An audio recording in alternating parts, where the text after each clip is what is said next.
అంతర్జాతీయ మహిళా దినోత్సవం పురస్కరించుకొని మార్చి 1 నుంచి 8 వరకు విమెన్స్ ఎన్ఫోర్స్మెంట్ వీక్ సెలబ్రేషన్స్ లో భాగంగా కాకినాడ పట్టణంలో 2K రన్ నిర్వహించారు.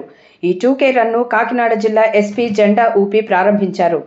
నాగమల్లి తోట నుంచి బాన్గుడు సెంటర్ వరకు ఈ రన్ కొనసాగింది. ఈ కార్యక్రమంలో కాకినాడ ఎస్డిపిఓ ఏఎస్పీ శ్రీ మనీష్ దేవరాజ్ పాటిల్, ఇతర పోలీస్ అధికారులు, సిబ్బంది, కాకినాడ ఐసిడిఎస్ సిబ్బంది, పట్టణ మహిళలు భారీ సంఖ్యలో పాల్గొన్నారు.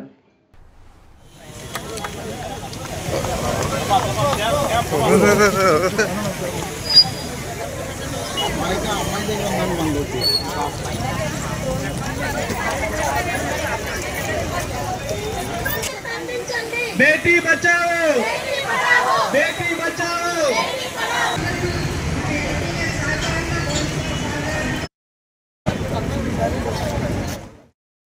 ఫస్ట్ నుంచి మార్చ్ 8 దాకా ఉమెన్ ఎంపవర్మెంట్ వీక్ సెలబ్రేట్ చేసుకోవడం జరుగుతుంది. దీనిలో భాగంగా వేరియస్ ప్రోగ్రామ్స్ కండక్ట్ చేయడం జరుగుతుంది. ఆ షెడ్యూల్ లో భాగంగా ఇవాళ 2K రన్ ప్లాన్ చేయడం జరిగింది. దీనిలో various colleges students and other women పాల్గొంటున్నారు. ఈ రోజు మార్నింగ్ 7 o'clock ఇక్కడ నుంచి స్టార్ట్ అయ్యి ఒక 2 kilometers ఇప్పుడు ఇక్కడ రన్ పెట్టడం జరిగింది. రేపు ఈ ప్రోగ్రామ్స్ అన్ని కంక్లూడ్ అవుతాయి. రేపు there is a big program regarding women empowerment in Collectorate where all departments will participate.